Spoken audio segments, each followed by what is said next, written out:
10,000 years ago, the world changed overnight. Not metaphorically, literally. Ice cores from Greenland tell us that global temperatures rose by 18 degrees Fahrenheit in less than a decade. Some evidence suggests it happened in just 3 years. Imagine waking up one spring to find winter never returned. For the humans living through this moment, your ancestors, it was both salvation and catastrophe. The younger Dryas, a 1,200-year return to Ice Age conditions, had nearly ended our species. Population bottlenecks in North America show groups dwindling to mere dozens. Food sources vanished. Established hunting grounds turned to tundra. Entire cultures, including the mighty Clovis tradition, simply disappeared from the archaeological record. Then, around 11,600 years ago, the thermostat broke. The mechanism was terrifyingly simple. Massive glacial lakes in North America, swollen with meltwater, suddenly burst their ice dams.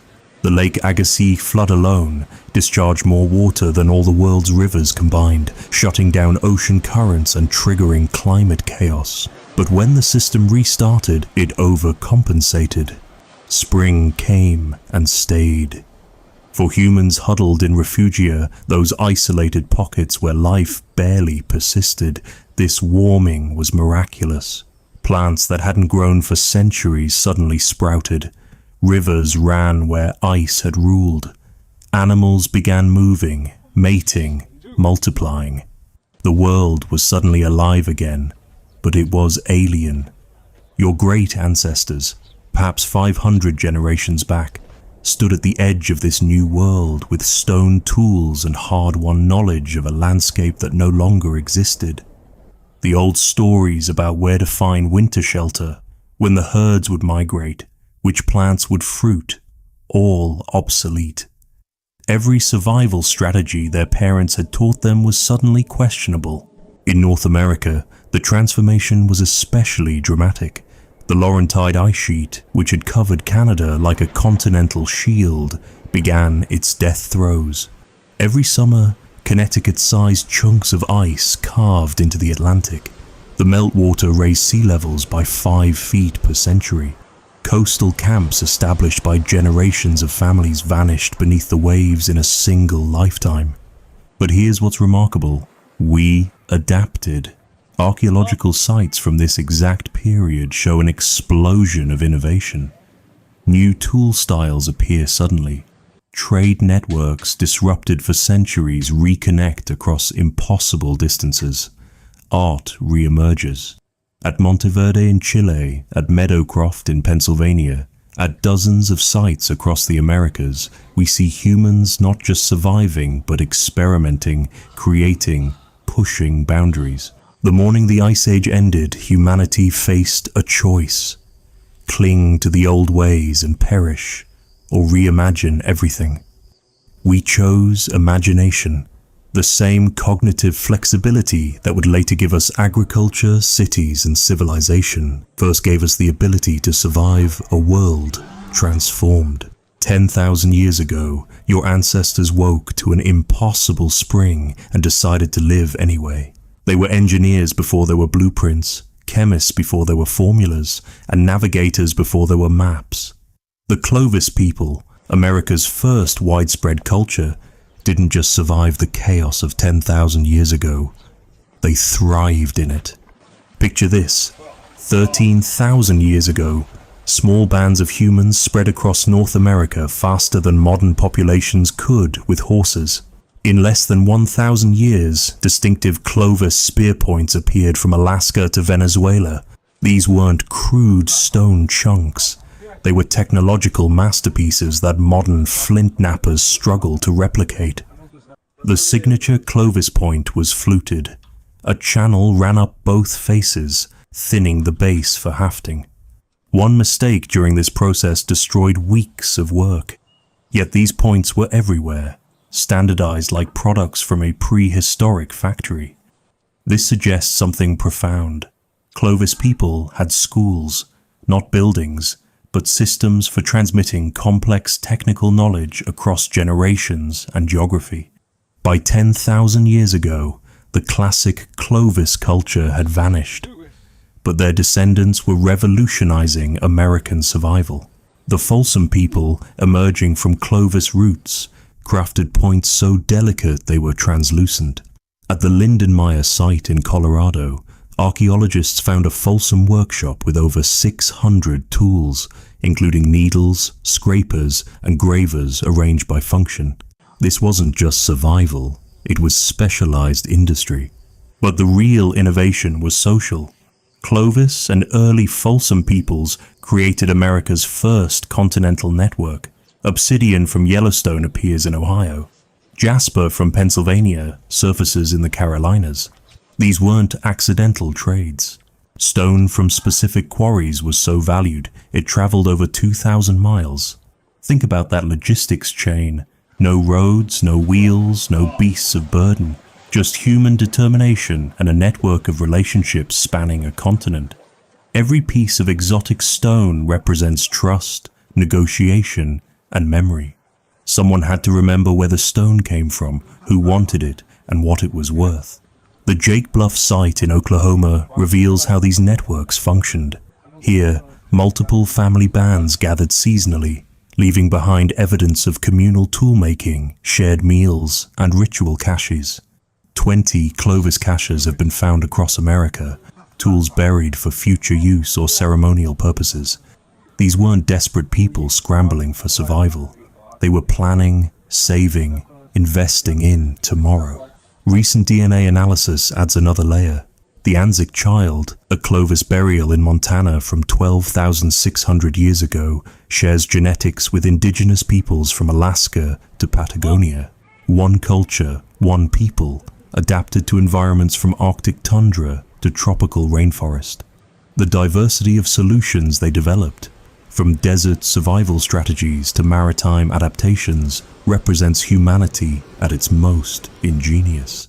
By 10,000 years ago, post-Clovis Americans weren't just surviving, they were specializing. Eden points in the plains, Dalton points in the southeast, Plano traditions in the Rockies. Each regional variation perfectly adapted to local conditions. The kill site tells a story of desperation and genius. At Murray Springs, Arizona, the bones of 13 mammoths lie where they fell 10,900 years ago. Clovis points still embedded in their ribs. This wasn't a hunt. It was a last stand. Within a generation of this moment, every mammoth in the Americas would be gone. 10,000 years ago, your ancestors lived through the greatest extinction event in human memory. In less than 2,000 years, North America lost 72% of its large mammals. South America lost 83%. Giants that had defined the landscape for millions of years, gone. The question that haunts archaeologists: were we the executioners or fellow victims? The roll call of the vanished reads like mythology. Giant ground sloths standing 20 feet tall, saber-toothed cats with 7-inch fangs, dire wolves, larger and more powerful than any modern predator, glyptodonts, armored tanks the size of Volkswagens, the American lion 25% larger than its African cousin, all gone by the time your 400th great-grandparents walked the earth. At Blackwater Draw in New Mexico, the evidence is written in layers of earth. Below, mammoth bones with Clovis points. Above, empty sediment, then bison bones with Folsom points. The transition is sharp as a blade. One world ended, another began, and humans were there for both. But here's what the bones don't show: the psychological trauma of watching your world disappear. Imagine being a child 10,000 years ago. Your grandfather tells stories of mammoth hunts, demonstrates calls that bring the giants close, but you'll never see one. The skills passed down for 1,000 generations, reading mammoth behavior, knowing their migration routes, understanding their weak points, all suddenly useless. The Younger Dryas climate catastrophe created a perfect storm. Rapid warming destroyed the Mammoth Steppe, that vast grassland that once stretched from Spain to Canada. Plants the megafauna depended on vanished. Birth rates plummeted, populations fragmented. Then humans arrived with new weapons, new strategies, and desperate hunger. But we didn't just hunt them. We learned from their disappearance. At Kimswick in Missouri, mastodon bones from 10,000 years ago show something remarkable. Selective hunting. Humans were taking mostly males, mostly adults, trying to preserve breeding populations. We understood sustainability, but understanding came too late. The extinction forced innovation. Folsom hunters developed techniques for taking bison that would define plains culture for 10,000 years. They learned to build corrals, coordinate drives, predict stampede physics. At the Jones Miller site in Colorado, 300 bison were killed in a single event 10,000 years ago. This wasn't luck. It was engineering, planning, and communal execution requiring dozens of coordinated hunters. The tools evolved too. Post-extinction points became smaller, more numerous, designed for medium game that required different strategies. Hunters who once needed one perfect shot at a mammoth now needed dozens of arrows for deer, elk, and smaller prey. We adapted because we had to. The giants were gone, but their ghosts shaped everything that came after. The old woman remembered when you could walk to the island. Now, 10 winters later, it was a day's paddle away. The water that had crept up the beach slowly at first was now hungry, taking 100 steps of shore each spring. This was the reality for countless coastal peoples 10,000 years ago. The ocean was coming, and it would not stop. Between 11,000 and 8,000 years ago, global sea levels rose 195 feet, not gradually, in pulses. Meltwater, Pulse 1b, around 9,500 years ago, raised oceans by 92 feet in just 500 years. That's 2 inches every year, fast enough that a child could watch their birthplace disappear beneath the waves before reaching adulthood. For Americans living along the coast 10,000 years ago, this wasn't abstract climate change, it was daily crisis. The Atlantic shelf, once dry land extending 100 miles from the current coast, vanished. Whole cultures, their camps, their burial grounds, their sacred sites, all drowned. We know they existed only from stone tools dredged up by fishing boats and the occasional underwater archaeological survey. At Port Joli in Nova Scotia, submerged forests tell the story. Stumps of 10,000-year-old trees stand in formation beneath the harbor, their roots still gripping paleosols, ancient soils that once supported human camps. Archaeologists diving these sites find hearths, post holes, and stone tools in situ, frozen in the moment the water arrived. But the real drama was human. Imagine the conferences held around fires, elders arguing whether to move inland or adapt to the new shoreline. Some groups chose elevation, establishing camps on hills that seemed impossibly far from water.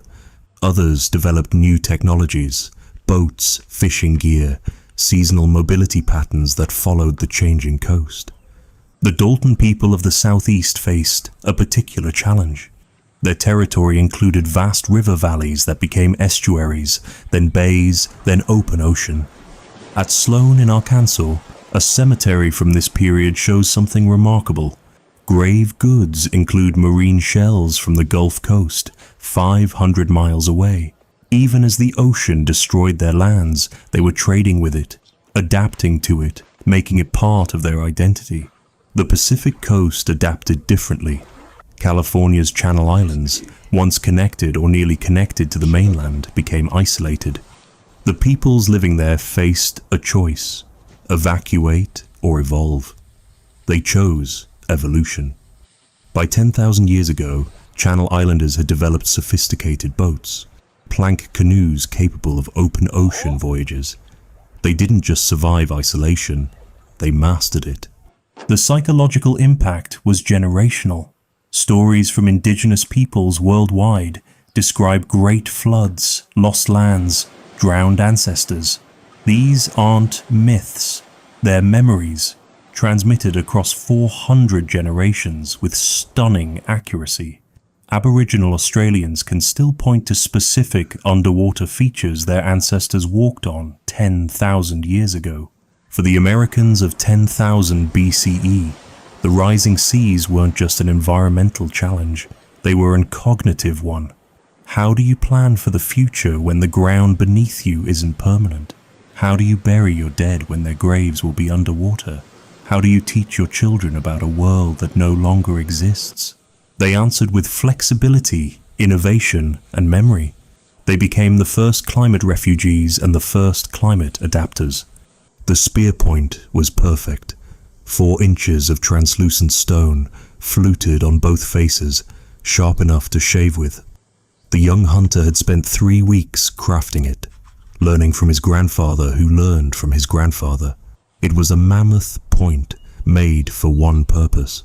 There was just one problem. Nobody had seen a mammoth in 2 summers. This was the reality for humans across North America 10,000 years ago.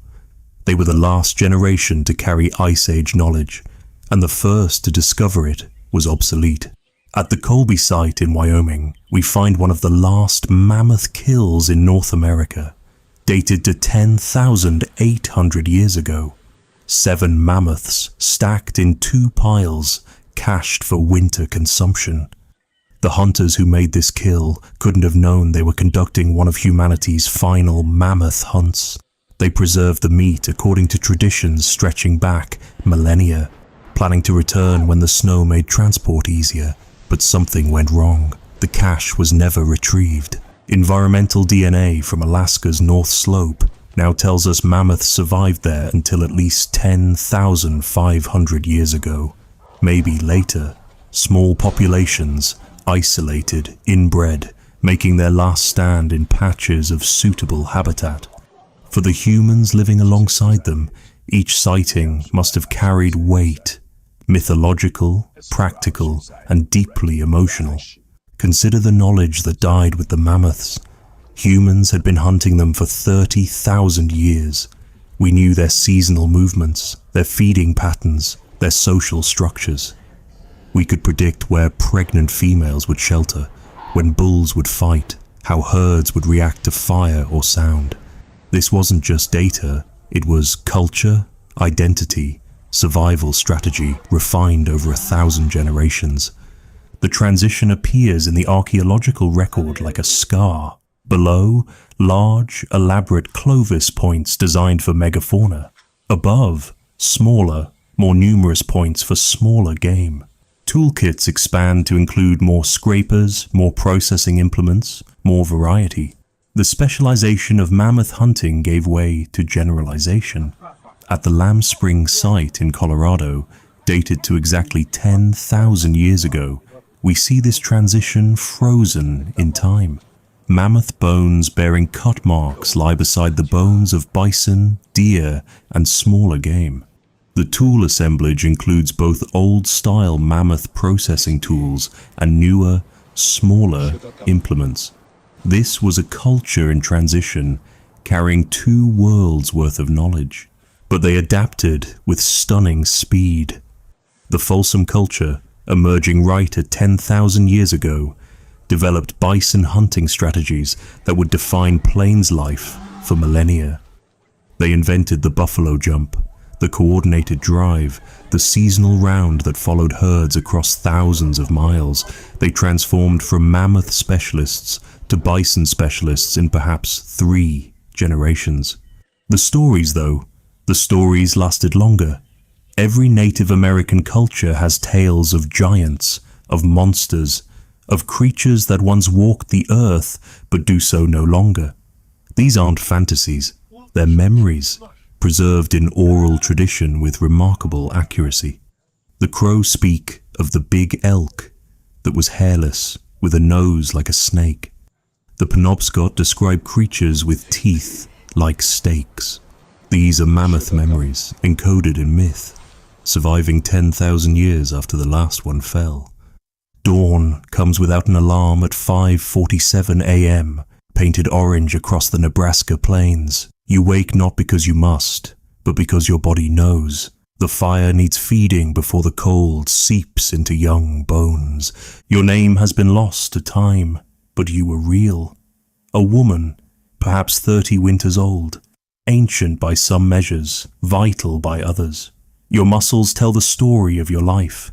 Dense attachments at the shoulder from throwing, scarred hands from flint napping, strong legs from walking 12 miles yesterday, and 12 more today. You wake beside your daughter, her breath visible in the spring chill, your son curled against your sister, 9 souls sharing warmth in a shelter of bent willow and bison hide.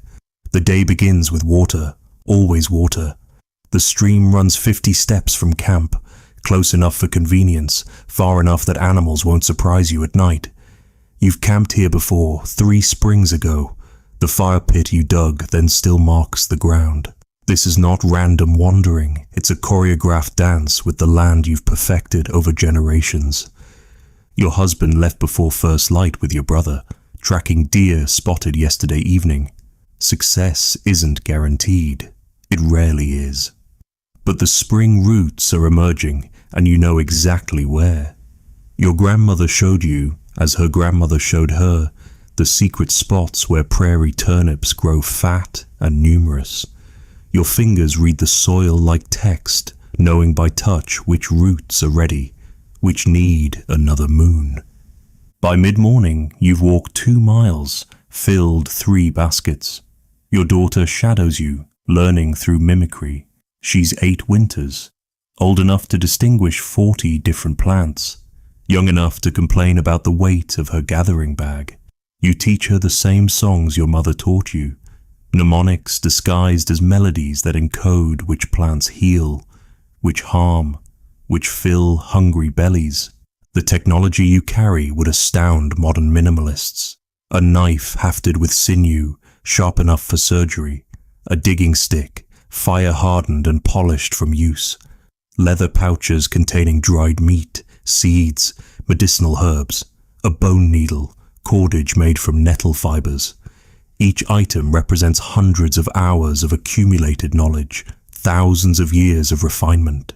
Noon brings unexpected fortune. Your son finds a fresh elk carcass, killed by wolves but barely touched. The pack fled at human scent. This is 3 days of protein if you work fast. Everyone drops everything. You butcher with precision learned from childhood, wasting nothing. Organs eaten raw for their vitamins, meat cut in strips for drying, bones cracked for marrow, hide scraped for processing later. By evening, the hunters return empty-handed, but not disappointed. The elk was providence. Around the fire, your husband reshapes a broken point while you repair a basket. Your mother tells the children about coyotes stealing fire, the same story she heard 70 winters ago. Your son practices with his new atlatl, throwing at a target of twisted grass. This is your office, your home, your entire world condensed to a fire circle. Tomorrow, you'll walk toward the river, following the green up of spring. You sleep knowing every star by name. History books call them gatherers, as if they merely picked up what nature dropped. The truth would humble modern botanists. The women of 10,000 years ago were living libraries, carrying encyclopedic knowledge that meant the difference between feast and famine, healing and death. At White Dog Cave in Arizona, a woman was buried 10,000 years ago with a toolkit that tells her story. Specialized grinding stones worn smooth from decades of use, a hafted knife with plant residue still visible, baskets waterproofed with pine pitch, and seeds. Dozens of varieties cached for planting or eating. She wasn't just gathering, she was managing entire ecosystems. New research from dental calculus hardened plaque on ancient teeth has revolutionized our understanding. Women's teeth from this period contain microfossils of over 140 different plant species. Men's teeth average 60. This isn't just about diet, it's about specialization. Women were the botanical experts, the seed savers, the living agricultural encyclopedias before agriculture existed. Consider what this knowledge meant. In Nebraska, 10,000 years ago, a woman could identify prairie turnips by their leaves from 50 yards away, knowing that roots harvested after the third moon of summer would be bitter. She knew that lamb's quarter seeds, when ground and mixed with rendered fat, would keep through winter. She understood that willow bark eased pain, that echinacea fought infection, that cattail roots could be processed into flour. But here's what anthropology missed for a century. These women weren't just collecting, they were cultivating. At the Costa site in Illinois, dating to 10,000 years ago, archaeologists found evidence of deliberate plant management. Certain useful species appear in concentrations impossible without human intervention. Women were selecting, protecting, and encouraging beneficial plants thousands of years before formal agriculture. The processing technology alone was astounding. At Dust Cave in Alabama, grinding stones from 10,500 years ago show where patterns indicating specific motions for specific seeds. Different stones for different plants, each with its own technique. These weren't crude tools. They were specialized implements requiring years to perfect. One study found it takes 300 hours of use to develop the kind of wear patterns seen on these stones. Women also controlled fire ecology. At dozens of sites across North America, charcoal layers from 10,000 years ago show deliberate burning patterns. Not wildfires, controlled burns. Women knew that burning prairie in early spring promoted tender shoots that attracted game. They understood that fire cycles determined which plants would dominate, which would fruit, which would provide medicine. The social power this knowledge carried was immense. Ethnographic studies of modern hunter-gatherers show that women's gathering provides 60 to 80% of calories. The stereotype of man the hunter feeding the tribe is mythology. Women fed the world, and their knowledge was survival itself. At the Windover site in Florida, preserved brain tissue from 10,000 years ago has yielded intact DNA. Half the bodies are women, buried with the same grave goods as men. Points, tools, ornaments, no gender hierarchy in death, suggesting none in life. These women weren't subordinate. They were essential, powerful, and recognized as such. Their legacy? Every food crop you eat descended from plants these women identified, selected, and protected. The footprints are heartbreaking and hilarious. Preserved in mud at the White Sands site in New Mexico, they show a toddler, maybe 2 years old, following an adult for over a mile, occasionally carried, occasionally wandering off to investigate something interesting, then hurrying back. These 10,000-year-old tracks capture universal childhood, curiosity, distraction, and the patient adult who kept them alive. Childhood 10,000 years ago wasn't innocent, but it wasn't brutal either.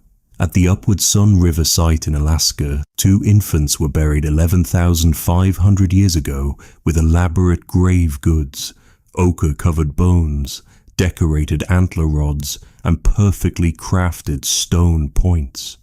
Someone loved these children enough to include tools they'd never use for a journey they'd never complete. The same site yielded a 3-year-old cremation, the oldest in North America, suggesting complex beliefs about childhood, death, and afterlife. But for those who survived infancy, and only half did, life was an intensive apprenticeship. By age 4, archaeological evidence shows children were making their own tools, not well, but persistently. At the Thunderbird site in Virginia, clusters of amateur flint-knapping debris sit beside expert work, small clumsy flakes with step fractures and hinge terminations. every mistake a modern napper makes while learning. These practice areas were tolerantly maintained beside adult workshops. By age 7, ethnographic parallels suggest children knew dozens of plants, could track common animals, and contributed meaningfully to group survival. Coprolites, fossilized feces from children, show diverse diets including seeds, nuts, and plant materials that required processing knowledge. They weren't fed, they participated in feeding themselves. The toys tell us about training. A dollhouse cave in Utah, miniature atlatls and tiny points date to 10,000 years ago. Perfect replicas at 1/3 scale, too small for hunting, but ideal for developing muscle memory. Children played at being adults, but play was preparation. Every game taught survival.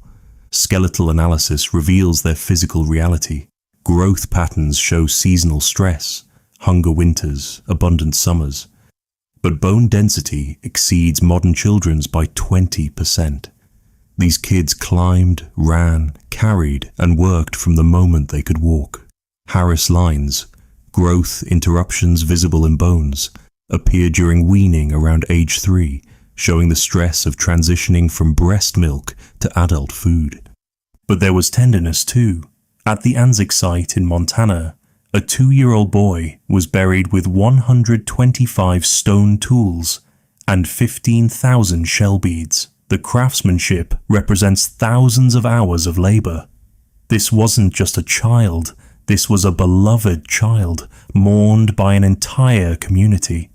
Learning happened through immersion. No classrooms, no age segregation.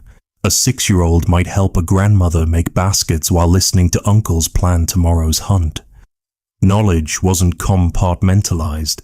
It was absorbed through proximity. Songs encoded plant knowledge. Stories taught geography. Myths explained dangers. The transition to adulthood came early. Toothwear patterns suggest dietary changes around age 12 to 14, when children began eating tougher, less processed foods. The diet of adults. Isotope analysis of bones shows mobility patterns changing at the same age, suggesting participation in longer hunting or gathering expeditions. By 15, you were fully adult. By 30, you were an elder. By 40, if you lived that long, you were the library, the teacher, the keeper of memories. Children of 10,000 years ago didn't have childhoods as we understand them. They had apprenticeships in being human. The skull tells a story of impossible survival. Found at Shanidar Cave, it belonged to a man who lived 10,000 years ago with a withered arm, a crushed eye socket, and a traumatic brain injury that should have killed him. Yet he lived for years after these injuries, someone feeding him, cleaning him, keeping him alive. This wasn't medicine as we know it. It was something more profound, community care that refused to abandon the wounded. 10,000 years ago, your ancestors practiced medicine that would seem alien and familiar simultaneously. At Riparo Fredian in Italy, a severely decayed tooth was filled with bitumen, natural tar, mixed with plant fibers and hair. 13,000 years ago. This wasn't random packing. It was designed dentistry, understanding that sealing infection prevented spread. The pharmacology was sophisticated. At El Cedron in Spain, Neanderthal dental calculus from 49,000 years ago revealed yarrow and chamomile, neither nutritious, both medicinal. By 10,000 years ago, humans had expanded this pharmacy exponentially. Willow bark for pain, containing aspirin's precursor, echinacea for infection, foxglove for heart problems, all appear in archaeological contexts suggesting deliberate use. But here's what's remarkable. Dosing. At Shanidar, pollen analysis shows medicinal plants in specific proportions, not random gathering, measured administration. Someone understood that too much foxglove stopped hearts instead of regulating them. This knowledge, transmitted without writing, required extraordinary precision in teaching and learning. Surgical evidence astounds modern doctors. At Burankaya in Crimea, a skull from 10,000 years ago shows successful trepanation, surgical opening of the skull. The bone regrowth proves the patient survived months, maybe years. Someone cut through skull without killing the patient, without causing massive infection, using stone tools. The precision required suggests this wasn't the first attempt. Broken bones tell stories of treatment. At Indian Knoll in Kentucky, numerous healed fractures from 10,000 years ago show evidence of setting and splinting. Not perfect, some healed crooked, but functional. People with broken legs walked again. Shattered arms regained partial use. Someone knew how to align bones, immobilize them, and manage recovery. The psychological component was integral. At Dolny Viestonice, a woman with congenital deformities was buried with elaborate care 26,000 years ago, but similar treatment continued through 10,000 years ago. Physical difference didn't mean abandonment. The community adapted, accommodated, included. Childbirth management appears in burial positions. Women who died in childbirth were buried differently, often with specific stones or tools suggesting midwifery knowledge. Infant mortality was high, 50% before age 5, but not from ignorance. Coprolites show medicinal plants given to children, targeted treatments for parasites and infections. Pain management went beyond herbs. At multiple sites, evidence suggests acupuncture-like practices, small, deliberate punctures in specific patterns. Endorphin release through controlled pain, possibly combined with ritual and plant medicines. The holistic approach, treating mind, body, and spirit simultaneously, predates written medicine by millennia. Disease-shaped culture. Tuberculosis appears in American skeletons from 10,000 years ago, probably jumping from bison to humans. Communities developed quarantine practices. Separate shelters for the sick appear archaeologically. They couldn't see bacteria, but they understood contagion through observation. The real revolution was compassion institutionalized. The breakthrough happened in someone's hands 10,500 years ago, probably by accident. A napper working on a spear point pushed instead of struck, and a flake came off with unprecedented control. Within 500 years, pressure flaking had revolutionized toolmaking across the Americas. By 10,000 years ago, fulsome points were so thin they were translucent, engineering marvels that modern replicators achieve only with decades of practice. But the real innovation wasn't the technique, it was the mindset. Humans 10,000 years ago approached toolmaking like we approach software development: constant iteration, platform standardization, and modular design. Take the microblade revolution. At Swan Point in Alaska, archaeologists found cores the size of bullets that produced dozens of identical blades, each no bigger than a fingernail. These weren't tools, they were components. Inserted into bone or wood handles, they created saws, knives, projectiles. The same blade serving different functions depending on its housing. This is systems thinking, 12,000 years before systems theory. The toolkit of 10,000 years ago would fill a modern hardware store. At Dust Cave in Alabama, one family's equipment included hafted knives with replaceable blades, compound adhesives mixing pine pitch with ochre and charcoal, needles so fine they could work sinew through hide without tearing, specialized scrapers for different materials, one for fresh hide, another for dry, grinding stones calibrated for specific seeds, and cordage ranging from fishing line to load-bearing rope.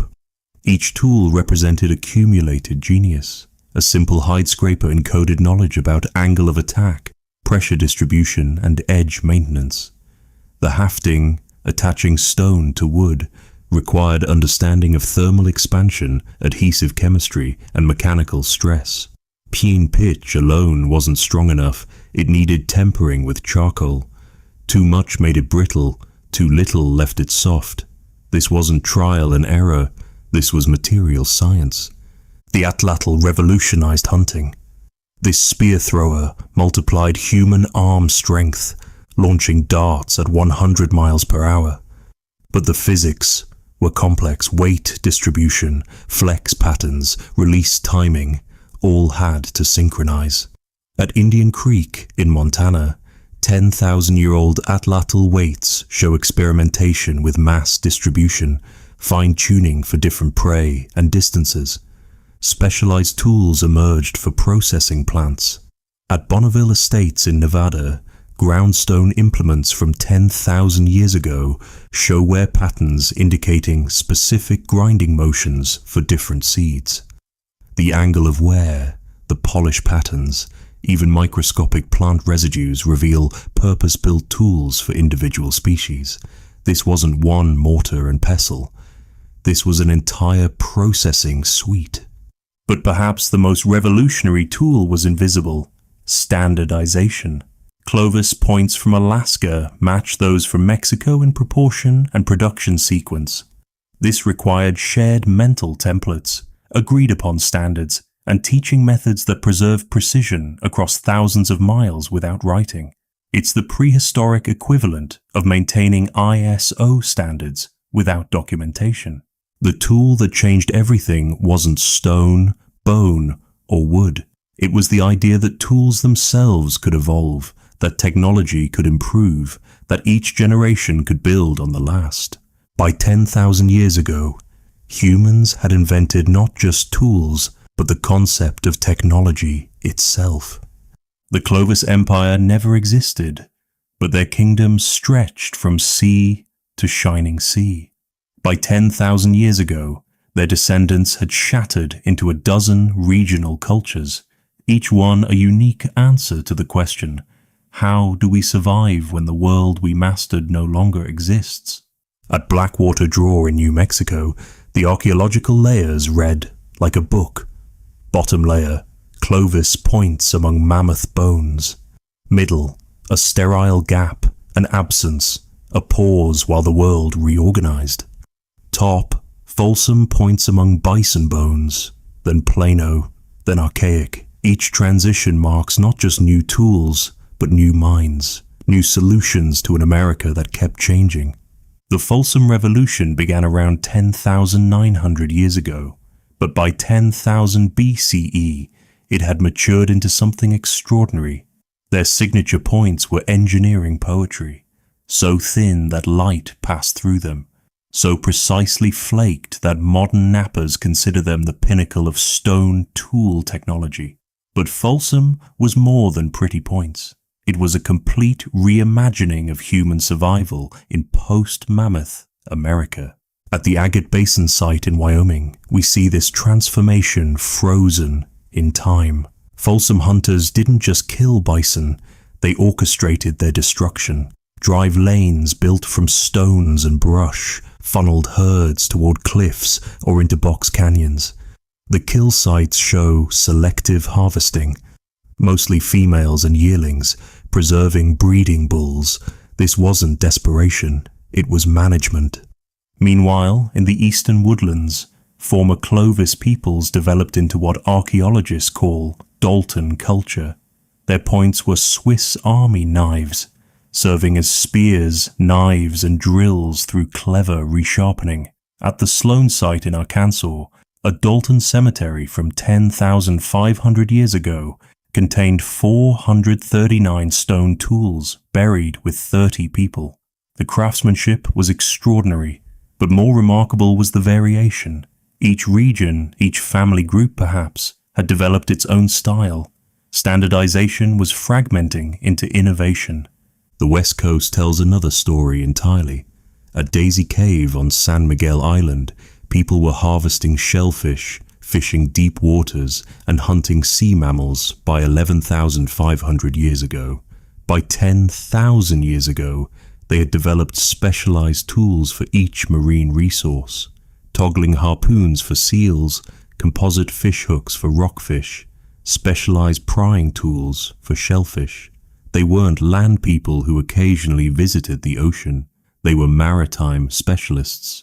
In the Great Basin, The Western stemmed tradition emerged alongside and possibly before Clovis. By 10,000 years ago, these people had developed a completely different technological approach. Their points were stemmed rather than fluted. Their economy focused on plants and small game rather than megafauna. At Bonneville Estate's rock shelter, processing tools outnumber hunting tools 3-1. Each culture was asking the same questions but finding different answers. How do you hunt without mammoths? How do you travel without following huge herds? How do you teach children skills for animals that no longer exist? The diversity of solutions represents human creativity at its finest. Social networks became crucial. Obsidian from specific sources appears hundreds of miles away, but the distribution patterns changed. Instead of the continental network of Clovis times, regional exchange systems emerged. By 10,000 years ago, there was no longer one America. There were dozens, each adapted to its own corner of a transformed continent. The cliff was perfect, a 30-foot drop hidden by a gentle slope on the approach. The wind blew from the east, masking human scent. Below, rocks waited to break legs and ribs. This wasn't a natural feature, it was a weapon, refined over generations. And 10,000 years ago, at the bonfire shelter in Texas, it claimed 120 bison in a single orchestrated moment of chaos and calculation. The Buffalo Jump was aerospace engineering built from stone and flesh. Every variable had to align: wind direction, herd position, escape route psychology, runner speed, and timing. One mistake, and months of preparation vanished in a thunder of hooves headed the wrong direction. Planning began seasons in advance. At Head Smashed In Buffalo Jump in Alberta, used continuously for 6,000 years but with techniques developed by 10,000 years ago, archaeologists found drive lanes extending over a mile. These weren't random rock piles.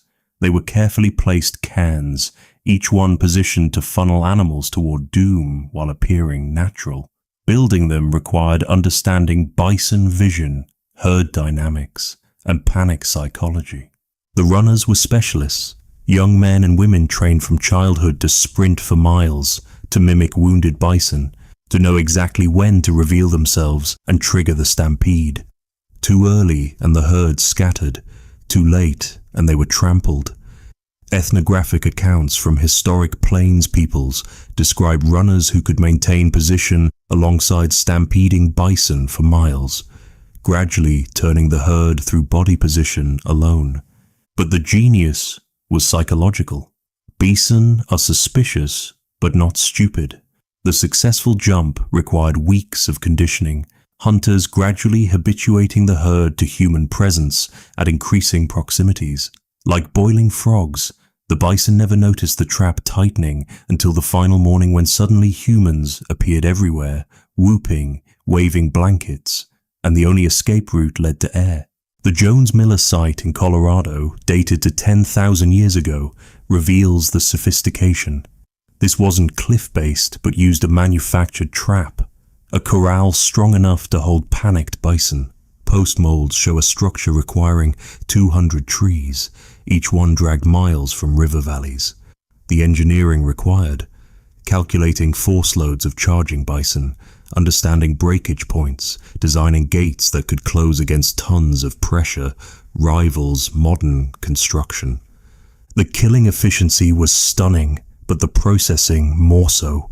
At Bonfire Shelter, 120 bison represented 80,000 pounds of meat. Without refrigeration, this required immediate action. Every member of multiple bands, perhaps 200 people, worked simultaneously.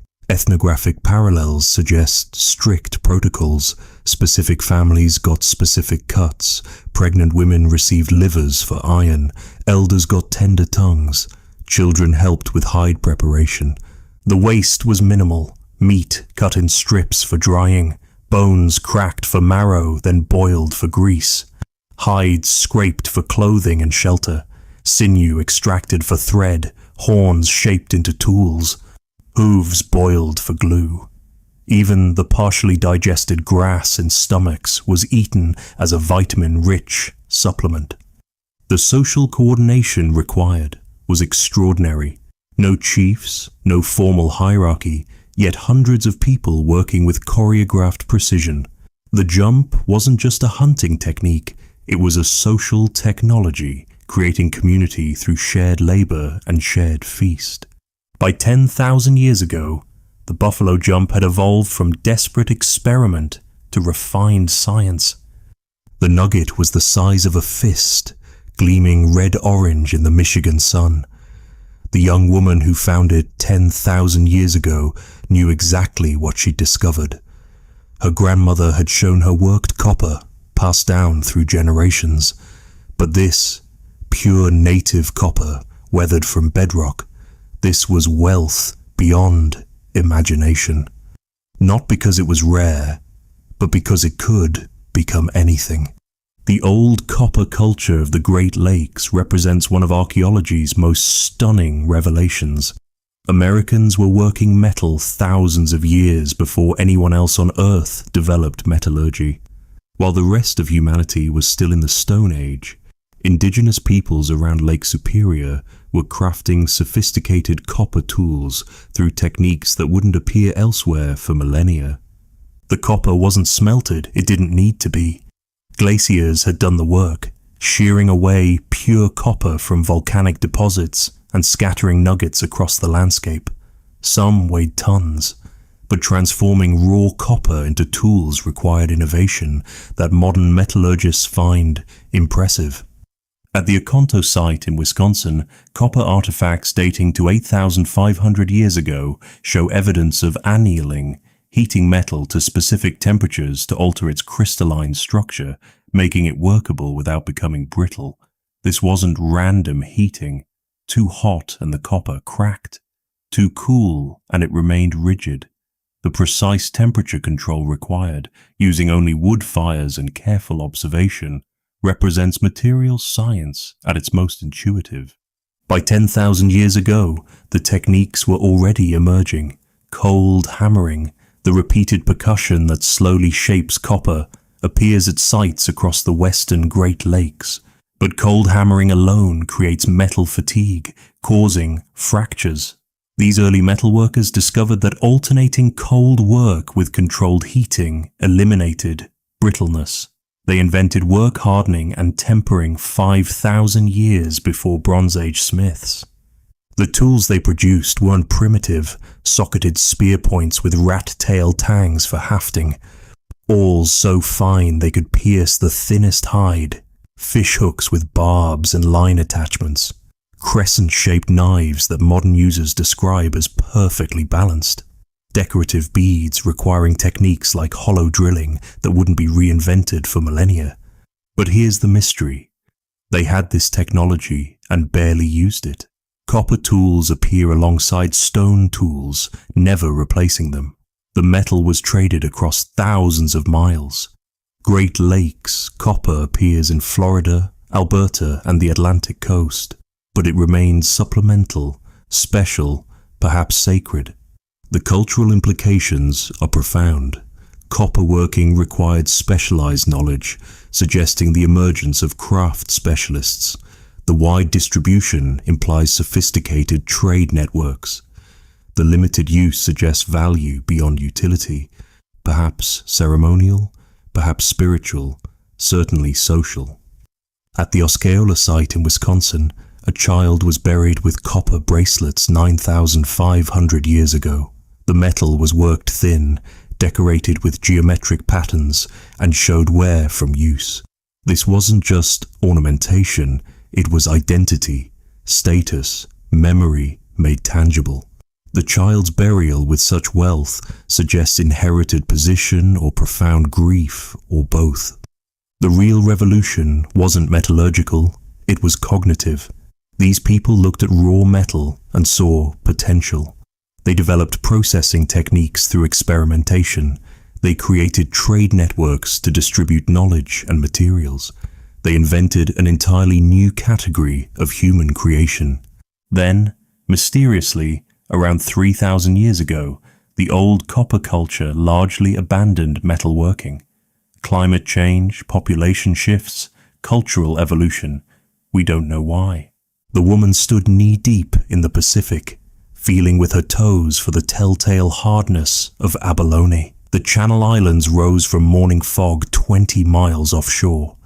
A journey she'd made dozens of times in plank canoes sealed with tar from beach seeps. This was Santa Barbara 10,000 years ago, and life was abundant beyond modern imagination.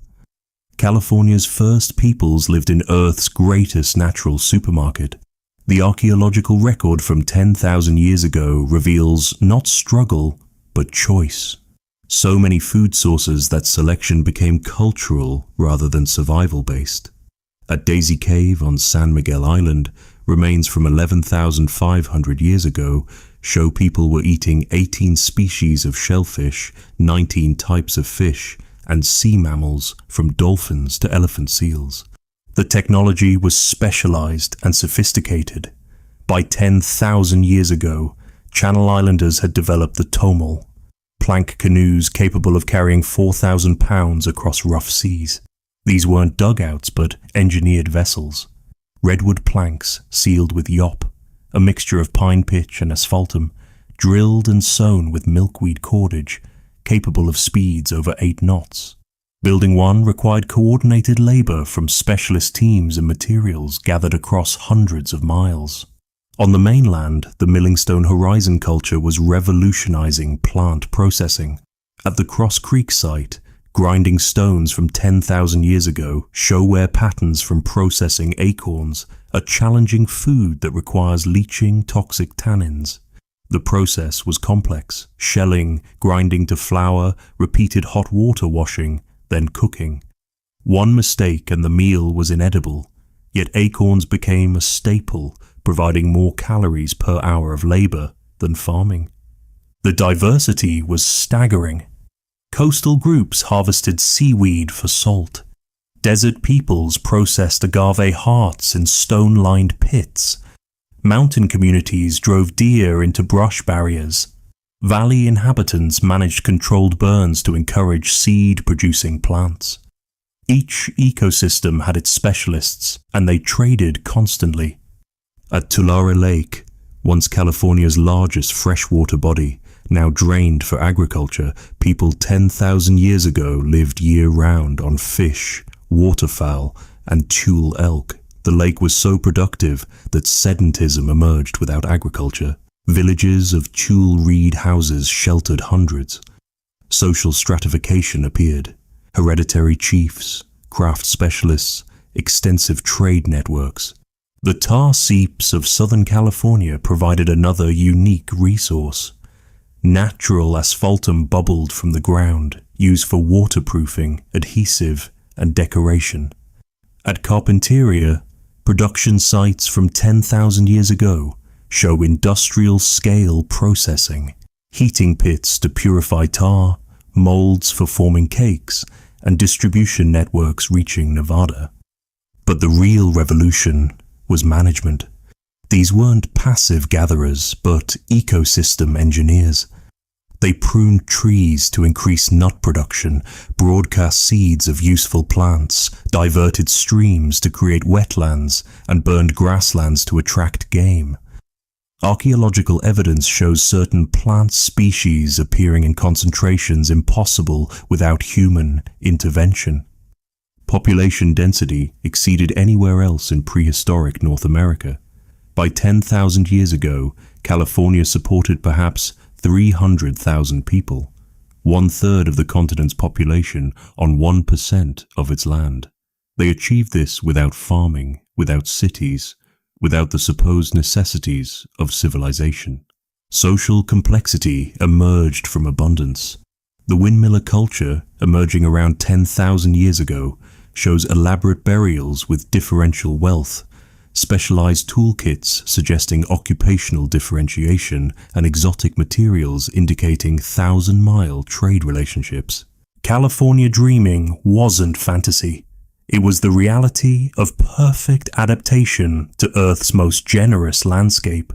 The trail of shrines stretched 40 miles across the Sonoran Desert, each one a pile of stones where travelers left offerings, shell beads, carved sticks, prayers for water.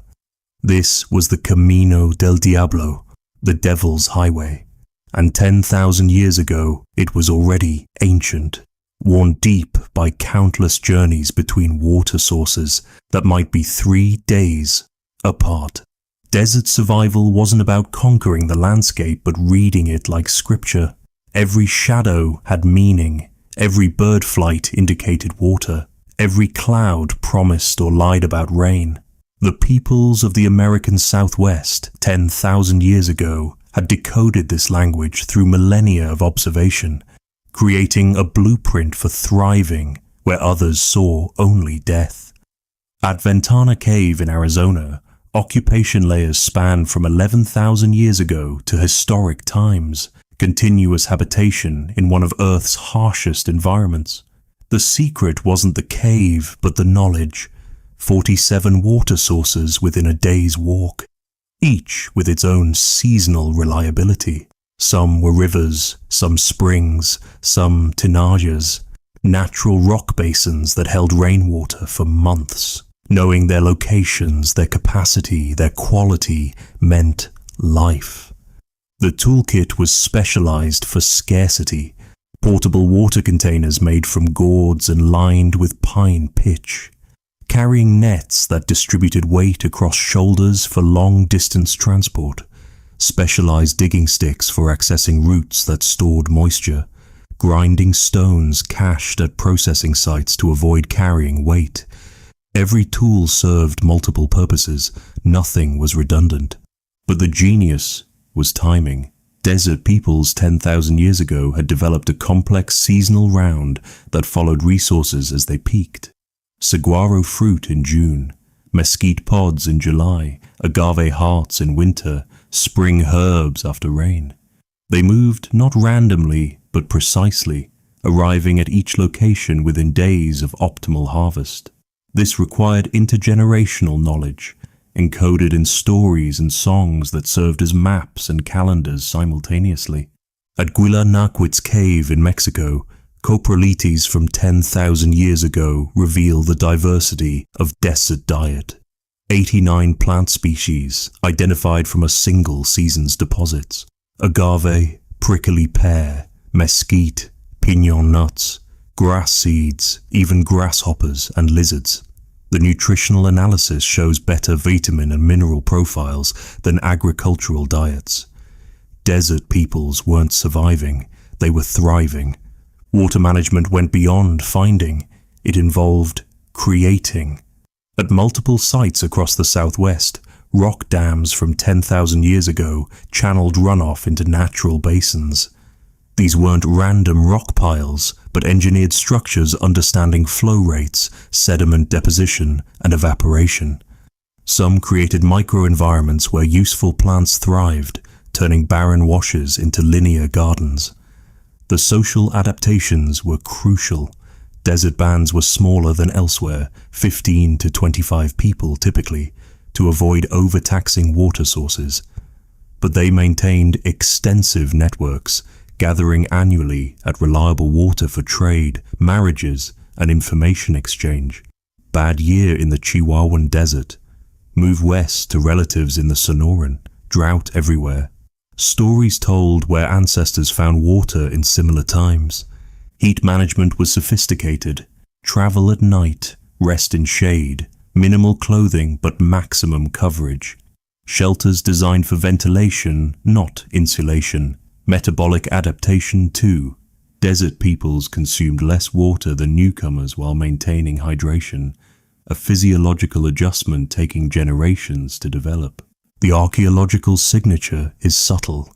Desert peoples left little because they carried little. But what remains speaks to ingenious adaptation. The hill whispered. That's what the shepherds said for generations. Strange sounds from within the earth, especially at sunset. They called it Göbekli Tepe, Potbelly Hill, and avoided it after dark. When archaeologists finally listened to those whispers in 1994, they found something that shouldn't exist. A temple complex built 11,600 years ago by people who hadn't invented farming, pottery, or the wheel. The first carbon dates came back wrong. They had to be. Stone circles this sophisticated belonged to classical antiquity, not the Stone Age. But repeated testing confirmed the impossible. Hunter-gatherers had quarried, carved, transported, and erected 16-ton limestone pillars in complex geometric arrangements, then deliberately buried the entire complex. Klaus Schmidt, lead archaeologist, stood in the excavation pit staring at T-shaped pillars twice his height. Carved on their surfaces foxes, lions, spiders, snakes, vultures. A stone zoo animated by flickering torchlight. The pillars had arms carved along their sides, hands meeting at their fronts. They weren't pillars, they were stylized beings, gods perhaps, standing in eternal congress. Here's what breaks history. There's no evidence anyone lived at Göbekli Tepe. No houses, no hearths, no trash middens. But there are traces of massive feasts. Thousands of animal bones, mostly male, mostly young, the choice cuts of coordinated hunts. Beer brewing equipment suggests alcohol fueled these gatherings. This wasn't a settlement, it was a destination. The implications stagger. We've always believed agriculture enabled monument building. Surplus food freed labor for construction. Göbekli Tepe reverses that. The monument came first.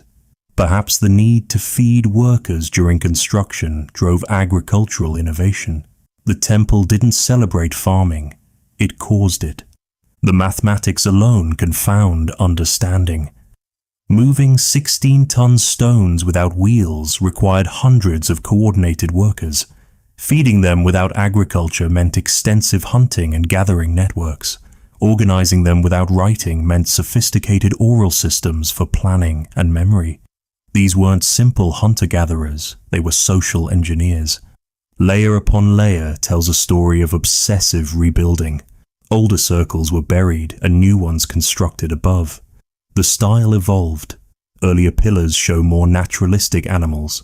Later ones become abstract, symbolic. Something was changing in how these people saw the world, and they encoded that change in stone. Then, around 8000 BCE, they buried it all, not destroyed, carefully backfilled with rubble and soil. The site contains no evidence of violence, no conquest, no catastrophe. They simply decided Göbekli Tepe's time was over and entombed it like a pharaoh, preserving it for reasons we can only guess. The secret Schmidt believed he'd found before his death in 2014. Göbekli Tepe wasn't unique. Ground-penetrating radar revealed 20 more circles waiting underground. Similar sites dot the region. This wasn't one temple, but a tradition, a movement, a revolution in human consciousness that manifested in stone.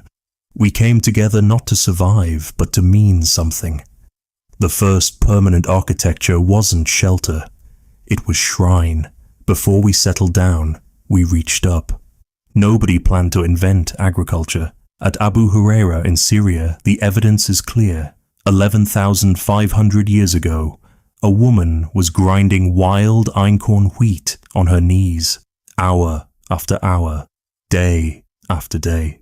We know because her toe bones are deformed from the pressure, her knees arthritic from the posture, her teeth worn from eating stone-ground flour.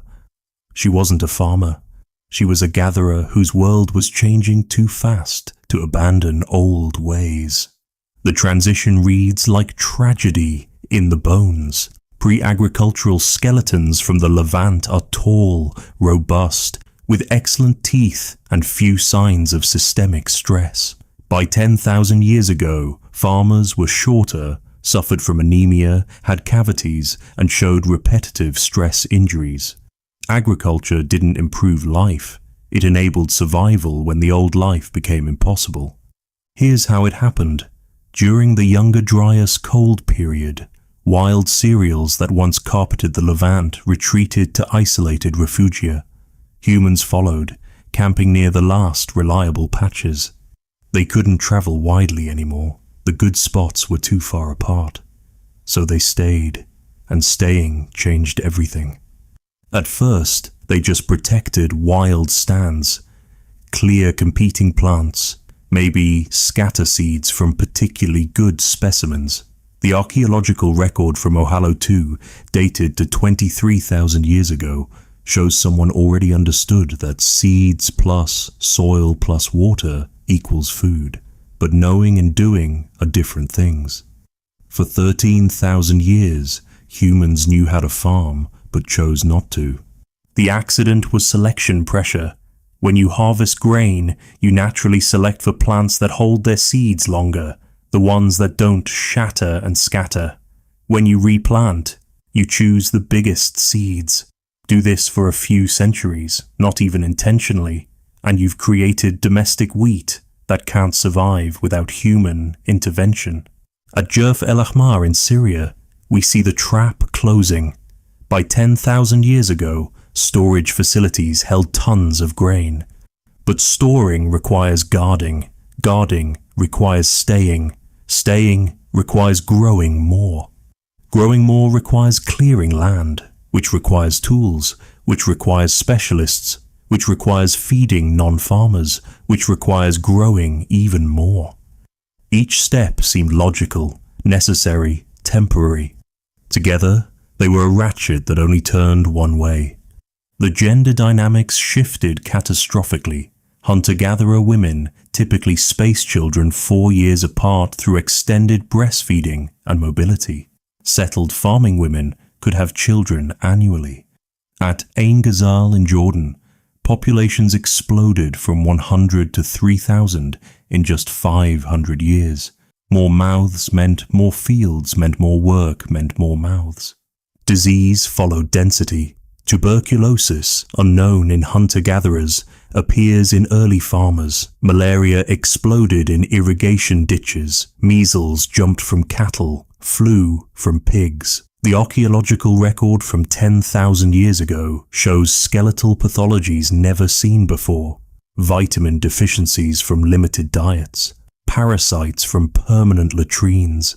Violence from defending fields. Yet they couldn't stop. Wild resources couldn't support the swollen populations. The knowledge of mobility was already fading. Children raised on grain didn't know how to read the landscape their grandparents had memorized. The accident was complete.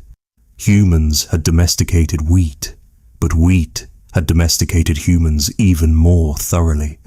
The skulls watched from beneath the floor.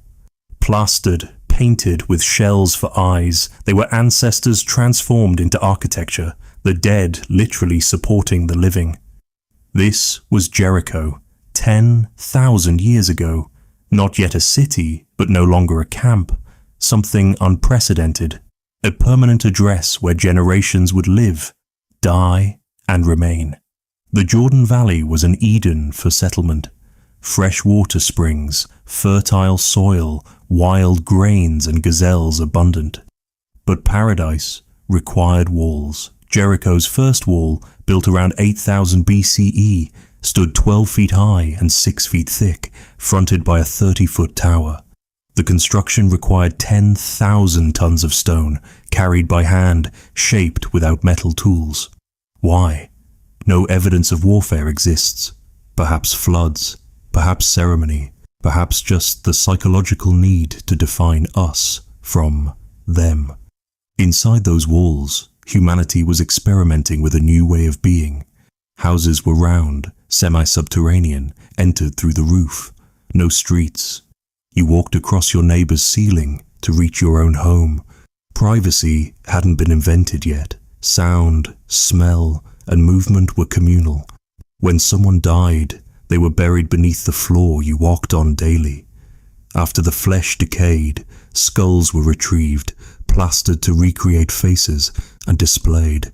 The dead weren't gone. They were furniture. The social contract was rewriting itself. At Ain Ghazal, 25 miles away, populations reached 3,000 by 9,500 years ago, coordinating that many people without writing, money, or formal government seems impossible, yet they managed. Houses were standardized, same size, same construction, suggesting emerging concepts of fairness and property. But stress fractures appear. Burned buildings, abandoned neighborhoods, evidence of conflict. Storage changed everything. Granaries at Daraa near the Dead Sea, dating to 11,300 years ago, could hold enough grain to feed a family for years. But storage meant ownership, inheritance, and inequality. Some graves contained beads and blades, others held nothing. The egalitarianism of hunter-gatherers was dying, replaced by something we'd recognize: social stratification. The psychological transformation was profound. Çatalhöyük in Turkey, inhabited from 9,500 years ago, reveals the anxious mind of early farmers. Every house contained shrines, plastered bulls' heads, vulture murals, bare teeth embedded in walls. Death was everywhere, bodies under floors, skull displays, constant renovation as if trying to bury the past while living atop it. Analysis of stress markers in bones shows elevated cortisol, chronic anxiety in paradise. Labor specialized for the first time. At Jericho, we find evidence of full-time craftsmen, obsidian knappers whose workshops produce standardized blades, plasterers who waterproofed roofs, builders who understood load-bearing principles. The jack-of-all-trades hunter-gatherer was becoming obsolete, replaced by interdependent specialists who couldn't survive alone. Yet something beautiful was emerging. At Kurtiktepe in Turkey, communal structures from 10,500 years ago show elaborate decoration, carved stone vessels, decorated grinding stones, engraved pillars. When life became predictable, energy previously spent on survival could be redirected toward beauty, meaning, and memory. These weren't cities yet, but they were rehearsals for cities. Every innovation, property, specialization, inequality, architecture was a step towards civilization. The beads tell the story. At Shanidar Cave, 10,000 years ago, a child was buried with 1,500 carefully drilled shell beads, each representing hours of labor. Nearby, an adult's grave held 3. In that difference lies a revolution, the invention of inherited inequality. For 200,000 years, Homo sapiens lived in egalitarian bands. Leadership was situational. Best tracker led hunts, best diplomat negotiated with neighbors, but no one ruled. Property meant what you could carry. Status lasted only as long as competence. Death equalized everyone. Then, in just a few centuries, around 10,000 years ago, everything changed. The catalyst was surplus. When humans started storing grain, they created wealth that outlived its creators. A successful farmer could feed his children without teaching them to farm. Knowledge, once the only inheritance, became secondary to property. The grandson of a lucky farmer outranked the son of a master hunter. Meritocracy died in the granary. At Sayonu in Turkey, architecture reveals this transformation in real time. Early levels from 10,000 years ago show uniform houses, similar in size and construction. By 9,000 years ago, one building dwarfs the others. The terrazzo building, with polished lime plaster floors, an unprecedented luxury. Someone had convinced others to build them a palace. How? Violence? Charisma? Divine mandate?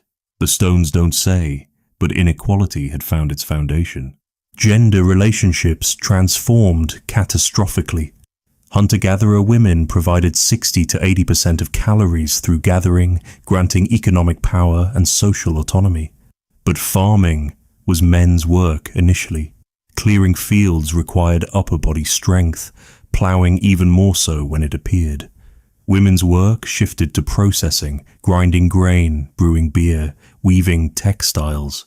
Essential but stationary, repetitive, undervalued. The archaeological record shows women's arm bones developing asymmetrically from grinding, their knees deforming from kneeling at querns. Men's bones show stress too, but varied. They moved, decided, controlled. Violence escalated geometrically. At Jebel Sahaba in Sudan, a cemetery from 13,000 years ago shows 40% of bodies with violent trauma, but it was exceptional, noteworthy. By 10,000 years ago, violence appears everywhere. Fortified settlements, burned villages, mass graves. The first war cemetery at Tel Brak in Syria dates to this period. Not raids or feuds, but organized warfare, standardized weapons, coordinated tactics, and the birth of warriors as a social class. The cognitive revolution was subtle but profound. Humans began thinking in categories that hadn't existed. Owner, tenant, pure, polluted, chosen, common. At Nevelachori, ritual structures from 10,000 years ago show restricted access. Some spaces for everyone, others for select few. The democratic campfire was becoming the hierarchical temple. Children learned differently. Instead of observing all adults doing everything, they saw specialists, the potter, the weaver, the priest. Identity narrowed from human to farmer's son or potter's daughter. Potential became predetermined. The flexibility that defined our species for 200,000 years calcified into roles, ranks, and rules. Yet resistance persisted. Some groups violently rejected agriculture, burning granaries and scattering. Others maintained egalitarian structures despite farming. The revolution wasn't inevitable. It was a choice, made differently across the world, with consequences we're still sorting through 10,000 years later. Stand in a supermarket at midnight, fluorescent lights humming, surrounded by more food than your ancestors saw in a lifetime. You're the inheritor of the revolution that began 10,000 years ago. You gained everything: civilization, technology, knowledge, and comfort beyond imagination. But the price? That's written in your anxiety, your allergies, your aching back, and the antidepressants in your medicine cabinet. The trade was Faustian in its completeness. We traded 200,000 years of evolutionary fitness for 10,000 years of cultural evolution. Our bodies, built for walking 20 miles daily, now sit for 10 hours. Our minds, wired for 150 stable relationships, now scroll through thousands of strangers. Our immune systems, trained on parasites and pathogens, now attack pollen and peanuts. The numbers are stark. Hunter-gatherers worked 20 hours weekly. Medieval peasants worked 30. You work 47, plus commute, plus email. Hunter-gatherers ate 100 plus food species seasonally. You eat 20 species year-round. They lived in bands of 25 to 50 lifelong companions. You live among millions of strangers. They had no masters. You have dozens. Boss, landlord, government, algorithm. But you can read. That's not trivial. It's revolutionary. Literacy, impossible without agricultural surplus to support scribes, gave humans external memory. We could accumulate knowledge beyond any individual's capacity. Science, philosophy, literature, law. All impossible without writing, itself impossible without farming surplus. Medicine advanced from herbs to heart transplants. We conquered polio, smallpox, and plague. Average lifespan doubled. Infant mortality dropped from 50% to 0.5%. Pain became optional. Surgery became survivable. Death became negotiable. These aren't small victories. They're miracles your ancestors would worship. Yet we're sicker than ever. Diabetes, unknown in hunter-gatherers, affects 10% of adults. Obesity, impossible when food was scarce, threatens more lives than starvation. Depression, anxiety, and suicide rates exceed anything traditional societies experience. We're dying from abundance, stressed by safety, depressed despite having everything. The social trade-offs cut deepest. We gained individual freedom but lost communal identity.